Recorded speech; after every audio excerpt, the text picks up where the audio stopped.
Hey guys, Nike here. As you might or might not be aware, I've been playing Guild Wars 1 pretty hardcore over the last few weeks, mostly doing endgame PvE stuff like hard mode dungeons, Fissure of Woe, Domain of Anguish, and so on. A lot of people on stream chat have asked me to do a video about the build I use and the team comp of heroes I bring. At first, I didn't want to do this because I figured the Guild Wars 2 audience I have would hate it, and the Guild Wars 1 people would tell me I don't know what I'm talking about, and they might be overly critical. But after thinking about it a bit more and getting more and more requests, I think the Guild Wars 2 people who never played Guild Wars 1 might be interested in seeing the depth of the team building system and the min-max that goes into it. And I feel like I understand Guild Wars 1 PvE enough now to explain things without sounding ignorant enough to piss off the Guild Wars 1 vets. So this is going to be a fairly lengthy video, maybe pack a lunch. So without further ado, I will get into my personal build. Alright, for my personal build, I typically play melee professions like Warrior, Assassin, or Dervish. I'm not going to describe all the different builds I play as for the player, but I will describe you the Dervish build I use because I think it's the best build in the game. But really, this comp will work with any melee profession or any melee build that you want to play. So this build is the VOS Vow of Strength Dervish build. This is by far the highest potential damage melee build in the game. My version is quite a bit different than the one on PvX because that one is aimed at a much more general, casual audience, and my version is a bit closer to what you see speed clear players play, and it's designed to maximize AoE damage, where the PvX version is a little bit more focused on single target. I personally think that my version of the build is better than the PvX version, even more so for casual PvE like hard mode story or vanquishing, even though the PvX version seems to be more orientated in that direction.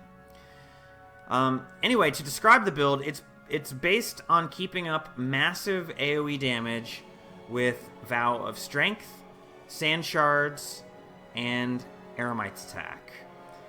The single target DPS of this build isn't as strong as the meta dagger spam assassin build, but if you can get even two enemies next to each other for cleave, the damage of this build goes through the roof and is far higher than the assassin build. So for this build, you're really going to want your Earth Prayers as high as possible, and I use a Superior Rune and go all the way to level 16 Earth Prayers. Since half the bar is, or actually, yeah, half the bar, or over half the bar is Earth Prayer skills, and they're all amazingly busted, and I want them super high. Additionally, you're going to want 12 in Mysticism and 9 in Scythe Mastery, which does mean you're going to need a major Mysticism rune. A lot of people will balk at that and say, you can't have a build with Superior Rune and a major rune, that's way too many hit points, and you'll die all the time. And I do not believe that this is the case, because this build is naturally incredibly tanky, as you'll see. The core of the build, as I said, is Vow of Strength, Sand Shards, and Eremite's Attack. Additionally, other skills that you never want to be without are Staggering Force, because you do need an enchantment to fuel your Eremite's Attack, and Staggering Force is the best option. And Ebon Battle Standard of Honor. So, Staggering Force is great because it does AoE damage when you activate it, and then when you use your Eremite's Attack, it inflicts Cracked Armor on AoE, which is a team-wide damage increase. So it just makes your DPS get even nuttier. Ebon Battle Standard of Honor is a PvE-only skill from Eye of the North, and it is quite honestly one of the most busted skills in the game. If you are standing within the ward, it will increase the damage of all skills you use, not just your weapon attacks. So it'll buff your weapon attacks, but it'll also buff the damage that Vow of Strength does, it'll buff the damage that Sand Shards does, it'll buff the damage that activating Staggering Force does. Even crazier, it will buff everybody in your team. So if you have a bunch of players in your team in there, all their spells and stuff are going to do additional damage. Even crazier, it affects minions. So in a build with a minion master like this one, it will buff all the damage from the minions which makes your team DPS go through the roof. This skill is an insane DPS increase, but I see it completely underrated in more casual PvE settings, because to use it most effectively, you need to have really good positioning, and that takes time and practice to do, and the more you play with it, the more comfortable you become with it, and just the nuttier it gets. As far as the 3 optional slots, I recommend Death's Charge, Mirage Cloak, and Mystic Regeneration. So Death Charge is how I typically like to engage the enemy. If the enemy is in a nice tight ball already before we aggro them, I like to Death Charge into them so they stay in a tight ball and I can use my AoE attacks to kill them very quickly. This is a more challenging, a more risky way to play, but has a higher upside. So for a less experienced player, that's going to do a more traditional pulling method, I would swap out Death Charge for I Am Unstoppable. So the other 2 skills are Mirage Cloak and Mystic Regeneration. They're sort of a combo. In addition to being a cover enchant for VOS, so your VOS doesn't get stripped by enemies that rip boons off of you, these both combine to make you extremely tanky. Mirage Cloak gives you an 83% chance to block while it's up, which makes you virtually immune to physical damage attacks. And Mystic Regeneration just gives you an insane personal self-heal. Against pure physical mobs of enemies, this is essentially God mode. While these are up, you cannot die to enemy meleeers or enemy rangers. It's just not going to happen. The combo's a little bit weaker against enemy casters, but you can't have everything. These are really good in tandem with the Death Charge engage, because it lets me teleport away from my team and survive long enough to do what I need to do. If you're not going to be using Death Charge, you might want to swap out Mirage Cloak for the Asura PvE skill Asuran Scan, which is a bit better in a more traditional, more casual pulling method. But feel free to experiment with what works best for you. As far as gear goes, I use a Zealous Scythe with a 15% damage while enchanted inscription and a 20% longer enchantment mod. As you can see, half my bar is enchantments, so the synergies with this weapon are fairly obvious.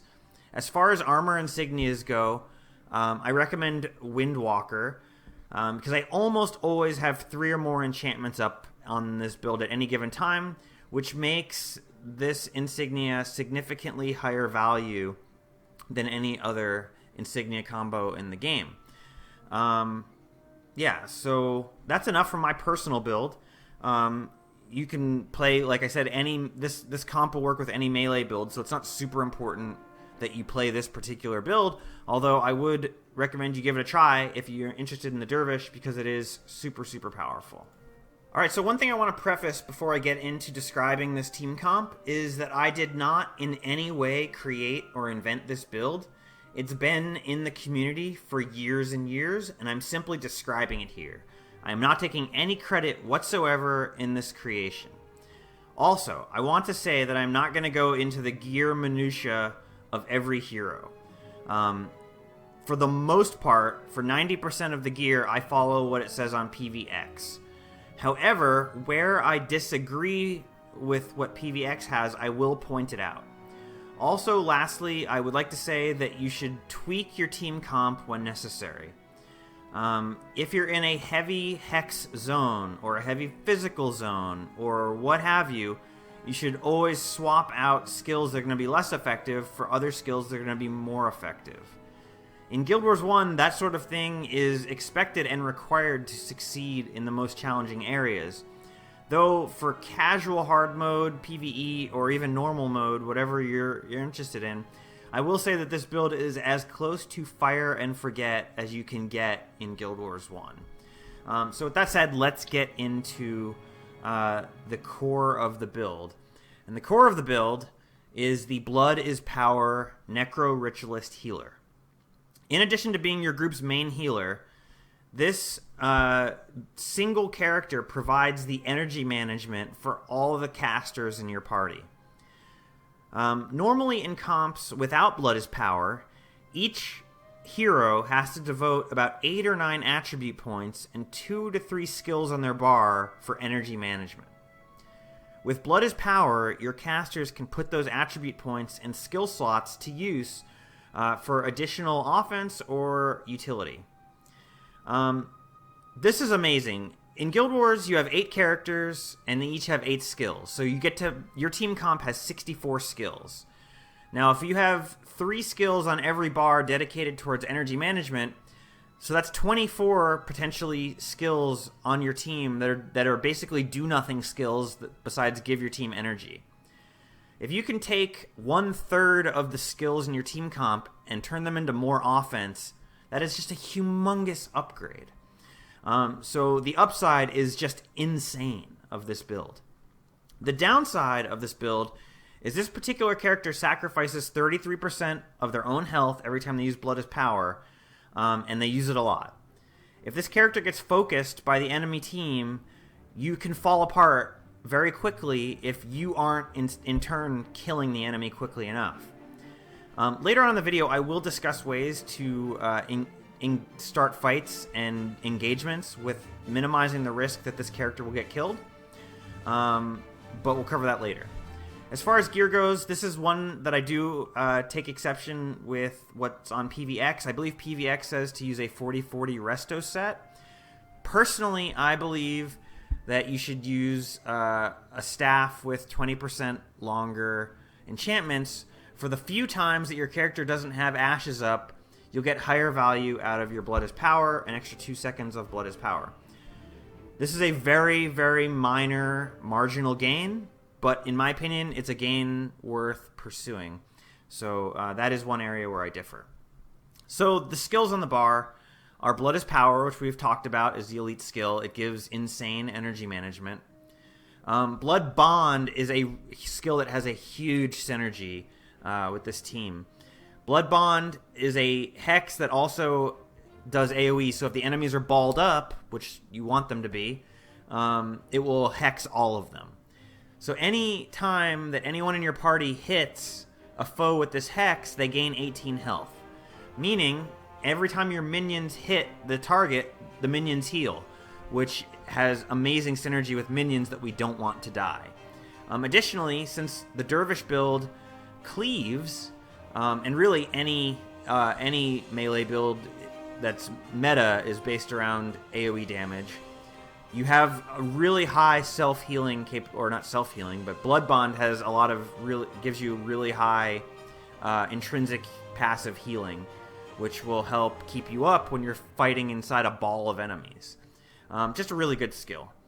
Also, if the foe dies while hexed, all the allies adjacent to it are healed for 89, which again has really good synergy with minions. Signet of Lost Souls is a minor self-heal and minor energy management for this character, which is greatly appreciated. The core of the heal skills you will see everywhere. Life, Spirit Light, Protective, and Men, Body, and Soul. Men, Body, and Soul and Spirit Light are the 2 most powerful healing skills in the game because they heal for an incredible amount and they have a very low cooldown, so the characters don't really need to do much else for single target heals. Protective was Kawai is a party AoE party heal, which is or not AoE even, it's just a party heal. It's just really good, and Life is also a party heal. And I round out the bar by taking Death Pack Sig, which is an emergency hard res that's pretty high upside, pretty high risk, pretty high reward. So that's the bar. It's the pillar of this build. However, there's a second pillar of this build, which we will describe next.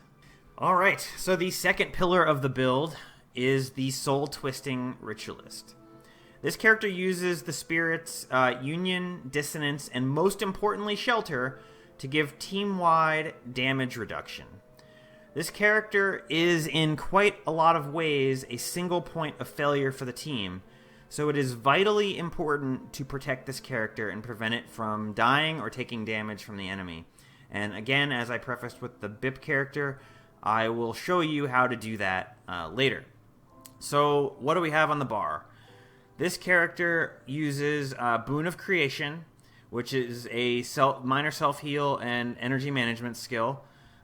Soul Twisting, which allows you to cast your 3 spirits without using any of your energy, which is nice, but what's most important is that they don't go on cooldown. They recharge instantly, meaning if you cast them and they die, as spirits do when you use them, you can recast them immediately, and you suffer way less spirit downtime.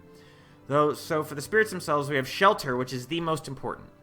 So while Shelter is up, no one in your party can lose more than 10% of their health from a single attack.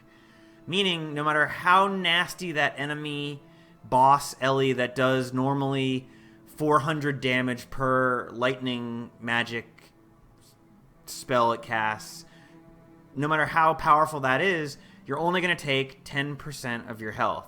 The downside is the spirit. If your team is taking repeated big hits, the spirit will die very quickly. The idea being that this team is so powerful offensively that you will kill whatever is capable of doing that kind of damage before the spirit will die. And that's really the plan. Dissonance is a defense against melee. It gives your team, everyone who hears it, a 75% chance to block attacks, which is really good for melee defense. And Union just is a flat damage reduction for everyone in the party. When all 3 spirits are up at the same time, you notice that your team is taking virtually no damage. If the fight is very long and prolonged, the spirits will not be up. So you have to kill before the spirits die. But while they're up, your team is essentially in God mode, and it gives you free hand to kill the enemy. The rest of the bar is Spirit's Gift, which is a minor AoE heal when you summon a spirit. This skill is completely optional. You can find something else that works better to suit you if you like. Armor of Unfeeling, you may have to micro this to get the most use, because you have to use this skill after you summon the spirits. You can't use it first and then summon the spirits. You have to use it after. But it makes the spirits take 50% less damage. So you notice when you use Shelter, every time Shelter triggers, the Shelter spirit takes 43 damage. Armor of Unfeeling will, as I understand it, reduce that 43 by half. So Armor of Unfeeling is a really good way to get value out of this, but you do have to sort of micro it. And then lastly, I recommend taking Fallback. Strictly speaking, Fallback isn't a damage increase, and it's not a defensive increase, so it's purely a utility skill. But as anyone who's played an MMO ever knows, movement speed increases are a sanity utility. It's a sanity uptime skill. Walking along at slow pace sucks, so your team moving 33% faster is a sanity upgrade. So again, between the Blood is Power and this character, that is the backbone of this build. Those two are the battery that makes this thing go and makes it work. So now that we have the pillars up, we'll talk about the other stuff that rounds it out. Alright, so the next character in the build that I want to talk about is the Minion Mansur Healer. This character is incredibly versatile. Not only is this character one of your main healers, but it's also a very big portion of your team damage, because the minions do a very respectable amount of sustained damage. In addition to that, the minions serve a dual purpose, in addition to their damage, as sort of a meat wall, a meat shield, to protect your squishy casters. Some people do complain that minions cause the Ritualist spirits to die too quickly, but I don't really feel like that's a good criticism. The minions that this character creates are level 21, and they're tankier than our heroes by quite a bit. Therefore, the more hits that the minions are absorbing means the spirits will last longer, and therefore our heroes will last longer. So for the skills on the bar, we use Aura of the Lich. In addition to giving the character an extra point of death magic, It creates tons of minions, and it really gets things going. The second minion on the bar is Animate Bone Fiend, a ranged attack minion that survives much longer than the ones in melee. And then Shambling Horror, which also lasts a while. One thing where this build differs from the minion bomber that you see all the time is that these minions are high level. These minions are, and they attack from range in a lot of cases, or in the case of Shambling Horror, they come back from the dead. The minion bomber wants its minions to die so that it triggers Death Nova to do AoE damage. This build does not want its minions to die. It wants the minions to remain a meat shield and a source of sustained damage. So there's a philosophical difference there between the minion bomber. And that's why you use different minions than the minion bomber uses. The next skill on the bar is Putrid Bile, which is just a simple health degen hex, but when the target with Putrid Bile dies, it does AoE. It does big AoE damage, so that's really good. Then, of course, it uses the heal battery of Spirit Light, Men, Body, and Soul, and Protective that we already talked about. And rounding out the bar is Masochism, which is an enchantment that gives you +2 to your Death Magic and to your Soul Reaping. Incredibly powerful, and makes your minions just super strong because you're going to be at level 9 between Aura of the Lich and Masochism. You're at level 19 Death Magic, so again, you're summoning level 21 minions that are incredibly tanky. So yeah, this guy is great, very versatile character. It brings offense, it brings defense, and it brings heals, so you can't really ask for more.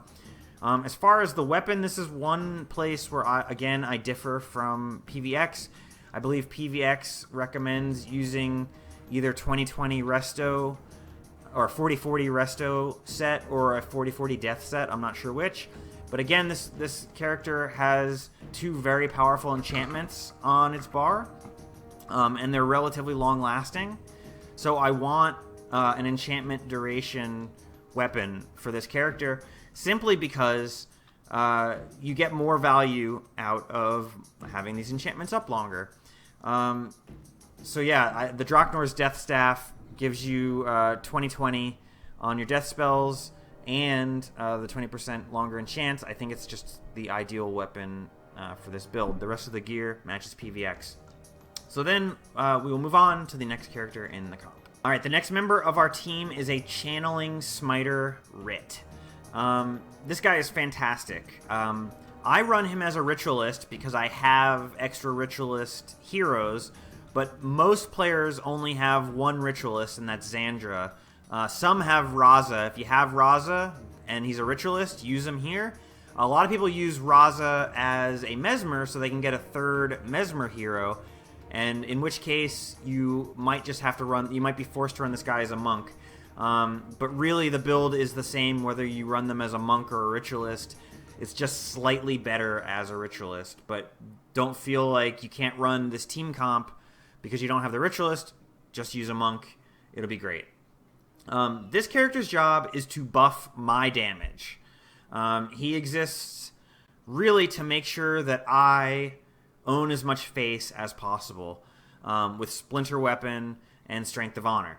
So we'll talk about that when we get to the skills, but essentially all his skills, or not all, but most of his skills, the best of his skills are there to buff me. This character alone is responsible for about 10% of the team's total DPS, which is fantastic, especially considering that its highest impact skills, Splinter Weapon and Strength of Honor, count towards my DPS and not his own. So you can imagine how big this character's value actually is, considering that he, in a lot of ways, in a lot of scenarios, doubles my damage. So we'll talk about the bar. The elite skill is Signet of Spirits. This creates 3 spirits that each deal 21 damage with their attacks. So this is a lovely skill that does 2 things. It has good sustained damage with the spirits attacking, but also the spirits function as a bit of a meat shield too, because now the enemies that want to get to your back line and hit your squishy casters have 3 spirits in their way, and some of their attacks will go towards the spirits and not your casters. So it's got an offense and defense use. Next up is Splinter Weapon, just an insanely powerful skill. He cast this on me, and my next 5 attacks do 53 damage to up to 3 adjacent foes. So when the enemy is balled up, I am just doing a massive spike of AoE damage with Splinter Weapon. Just insane burst. Ancestor's Rage is a skill that he casts on me, and when it's a 1 second buff on me, and when it ends, it deals 117 damage to all the enemies adjacent to me. So if I'm, again, in a big ball of enemies, this is going to do massive AoE damage. Essence Strike is a single target damage skill. It does give him minor energy management, but I don't even look at it as an energy management skill. It's really just a low cooldown damage skill for his bar. This is a completely optional skill. You can switch it for Smite Condition if you're in an area with heavy conditions. Smite Hex is just a utility thing. It will remove a hex from me to keep me clean of anti-melee hexes, and does AoE damage to all the foes around me when it does remove the hex. So it's offense and utility at the same time. Bloodsong is a spirit that he summons, so a 4th spirit that steals 26 health when it attacks. This spirit's really tanky because of the health steal. It's hard for the enemies to kill this thing, so it functions as, again, offense and defense with being a meat shield. I have a hard res on this character, Flesh of My Flesh. Not really the greatest, but hey, it's a free hard res.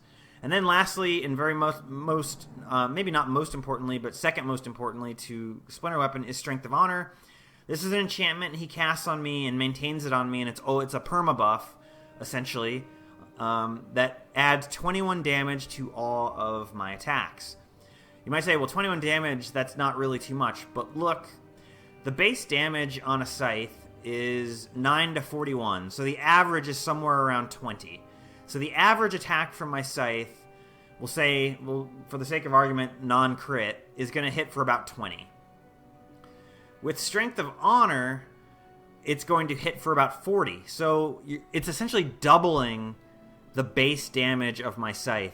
And in addition to that, this 21, unlike the base damage of my scythe, this 21 damage is added on after armor reduction on the enemy's calculated. So it adds 21 armor ignoring damage to all of my attacks, which is, simply put, insane. So this character, super high value, highly recommend it. Again, if you don't have a Ritualist, you can run this with a monk, and instead of going 12 smiting, 16 channeling, you just go 16 smiting, 12 channeling, and run the same exact bar, and it's like nothing's changed. So that's it for the midline. Let's talk about my Mesmer damage battery next. Most powerful heroes in Guild Wars 1 that you can have for hard mode are Mesmers. They do everything. They are massively high damage dealers as well as caster and melee shutdown. The Mesmer midline is amazing. I use a mercenary to get the 3rd Mesmer. You can use Raza and make him a Mesmer if you don't want to use any mercenaries, but if you have mercenaries, please use a Mesmer mercenary and get your 3. So I recommend bringing 2 E-Surge Mesmers and 1 Ineptitude Mesmer. First, focusing on the E-Surge Mesmer, we have 2 of them.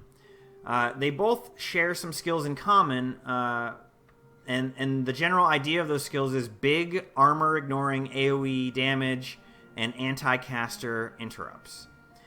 They differ in that one leverages half of its bar that formerly went to energy management to bring additional domination magic skills that would be the one I'm showing you now, to end a Necromancer melee shutdown skill. And the other uses the extra space to bring powerful anti-melee illusion magic skills. Again, if you weren't running Blood as power, you couldn't do this because they would run out of energy. You'd have to replace these extra skills with energy management. But the fact that you don't have to replace them with energy management means that the already good DPS of this team goes even more bonkers. So let's look at both bars. So for the first one, the pure Dami curses one, we have Energy Surge, AoE, massive AoE armor ignoring damage. When the enemies are balled up like we want them to be, it just deals an insane amount of AoE damage. Cry of Frustration is an AoE interrupt. Every enemy in the area is interrupted when you use Cry of Frustration. And they take AoE damage. So if you have a big ball of caster mobs, this will interrupt them all and will do damage to them all. Insanely powerful. Mistrust is a hex that goes on the foe, and the next time the foe casts a spell on one of my allies, the spell fails, and they take 106 armor ignoring damage, and all nearby foes take 106 damage. So it's even more armor ignoring AoE. Unnatural Signet is a signet that deals essentially decent single target armor ignoring damage, and then a little bit more AoE armor ignoring damage. Just you can see the pattern here. And then we use Shatter Hex, another skill to remove hexes from me so that I can continue to do my job as melee, and while also dealing 126 massive armor ignoring damage. We take Power Spike. This is another anti-caster interrupt. This one's only single target, sorry. But the interruption effect is that the foe takes 126 armor ignoring damage. And you can kind of get the idea with all this armor ignoring anti-caster damage on this bar. This character alone can melt an enemy. I bring Shatter Enchantment. This is the one skill in the bar that I would say is truly optional. Most enemies in hard mode, at least one in the group is going to have an enchantment, so this has some value. But this can be really any domination skill you want. I know PVX recommends taking Weaken Armor, which applies AoE cracked armor to your team. But again, as we talked about, my bar has Staggering Force, which does AoE cracked armor. So we don't need the cracked armor to come from this character. So Shatter Enchant is overall good. But if you can squeeze anything else, you can put anything else you want on there. I sometimes would recommend bringing Mark of Pain for more AoE damage, except my character does I believe, not benefit from that so much because the foes die very quickly, and I do not want the Mesmer wasting time casting Mark of Pain when they could be interrupting stuff. I don't know. It is a very variable skill slot. I'm not married to Shatter Enchantment. I don't think it's that great, but I change this around basically every different zone I go to. And then Enfeebling Blood is a spell that does AoE weakness on enemy mobs.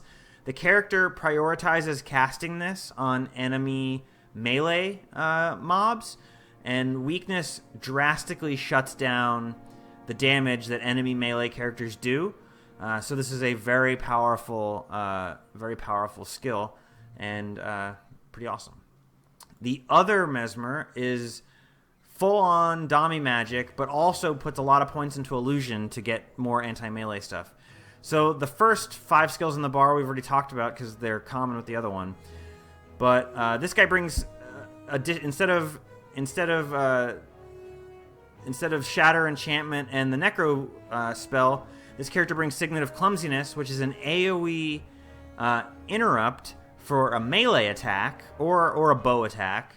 And when it does manage to interrupt, it deals 48 damage, so again, AoE, 48 damage, and knocks down the foes using an attack skill. So if there's like a group of like 5 melee mobs attacking, this will knock them down and deal AoE damage. It's crazy good. And then Wandering Eye is a hex spell that lasts for 4 seconds. It's very similar to Mistrust, in that if the foe has this hex on and they try to attack while they have this on, it interrupts their attack and does 89 AoE damage. So again, balls of melee mobs get wrecked by Wandering Eye. Balls of casters get wrecked by Mistrust. Balls of melee mobs get wrecked by Wandering Eye. It's a great little wombo combo. Alright, so the last hero to talk about is the Ineptitude Mesmer Paragon. This character casts Ineptitude, which is a massively powerful anti-melee shutdown skill, as well as damage. It also leverages space that would otherwise go to energy management to bring Paragon support shouts. The bar I use is based around Ineptitude. Ineptitude is a hex that goes on enemy melee mobs, and also hexes anything adjacent. So if there's a ball of enemy warriors, for example, this will hex all of them. When when you use it, so you cast it on the mob. When the mob attacks with this on, it takes 142 damage. So that's a lot. That's a huge. That's the biggest single size hit you can get. In addition, the mob gets blinded for 10 seconds. So if a melee enemy has this on and they attack, they're going to get blinded. So for 10 seconds, they do no damage whatsoever, and they're going to take a massive 142 damage. And since this hex goes on AoE, if there's 3 enemy melee mobs, all 3 will get it. So all 3 will do no damage for 10 seconds, and they will all take a big 142 damage spike. Really good.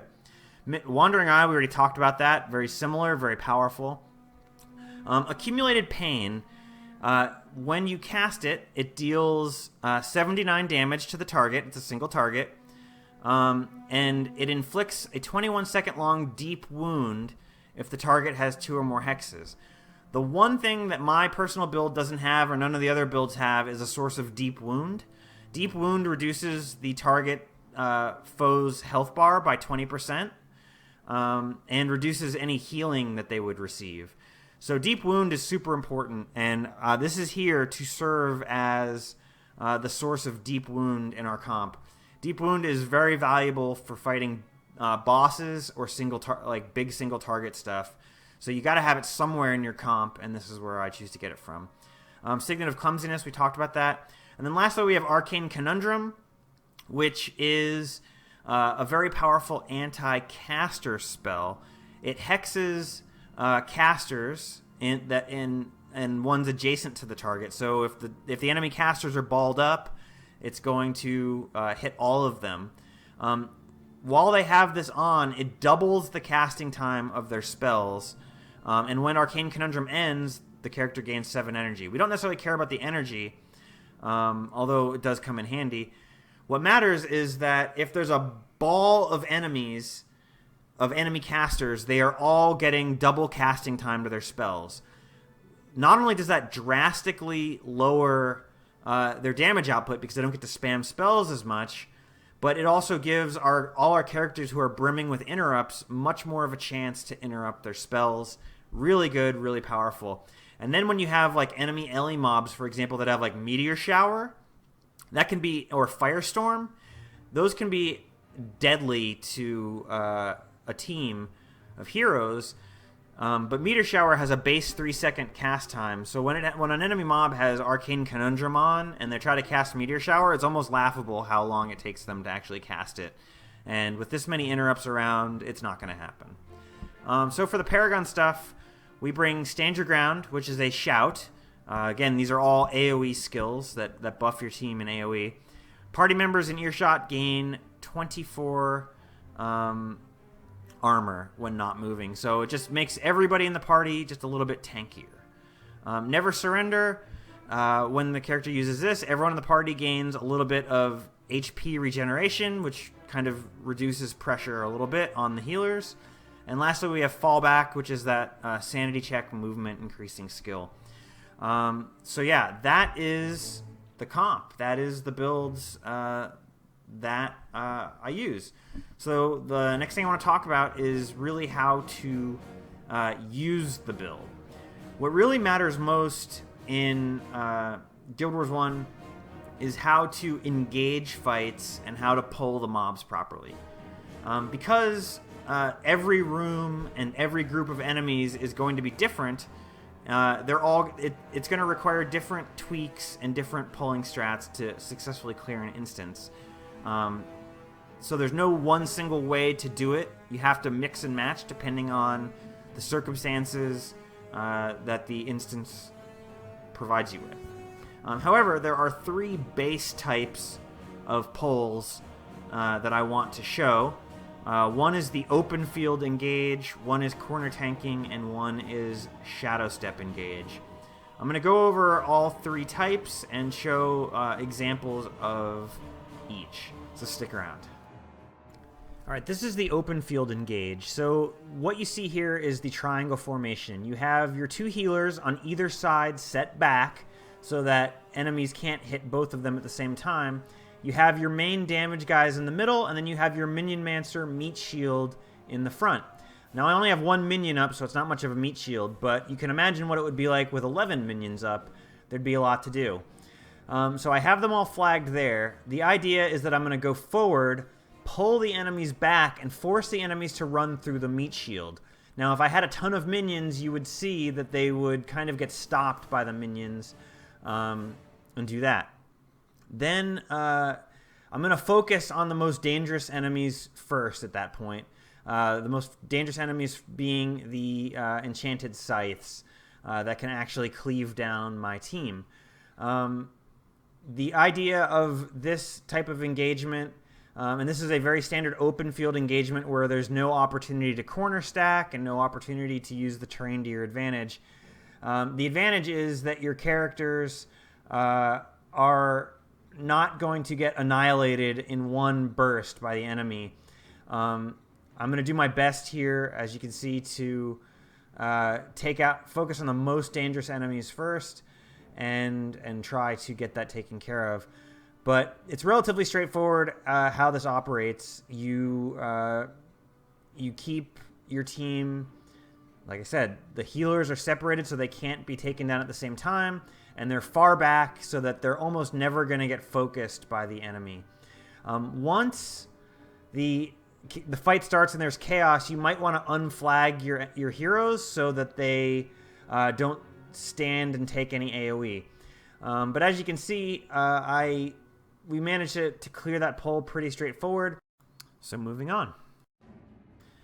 All right, this is the corner stack method, which essentially you flag your heroes back and you use terrain to force the enemy into a bottleneck, which you will body block. And so all the enemy piles up in a single ball, and your team can spike them down with AoE damage. It's very straightforward, and it's really a very easy way to engage, but it's not always possible due to the terrain of the instance you find yourself in. But when you can use it, do it.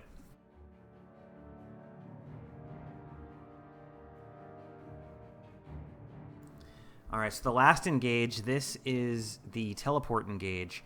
What I'm going to do is flag my heroes back, precast spirits, make sure I have all the defensive stuff up that we need. I'm going to use Death Charge to leap in. I'm going to use my God Mode enchantments to keep me alive. And then do unflag the heroes so they join the fight, and we just do massive AoE damage to the enemy ball.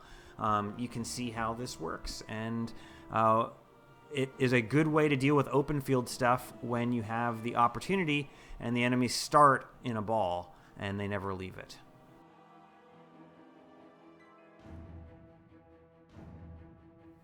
All right, guys. So really, that's all you need to know from me. From this point on, you're going to have to learn the rest on your own. and really get into the minutia of how to play everything. But this team comp is fantastic, and will see you through any hard mode story or vanquishing or any normal mode stuff that you just want to get into Guild Wars 1 and play with relative ease. And it's a great base to get started in stuff like dungeons, elite zones, and the other endgame stuff when you're ready for it. If you have any questions or comments, or you're a Guild Wars 1 vet and have any tips to share, please hit me up in the comments below. Thanks, guys. Thanks for watching. I appreciate it. Have a great day.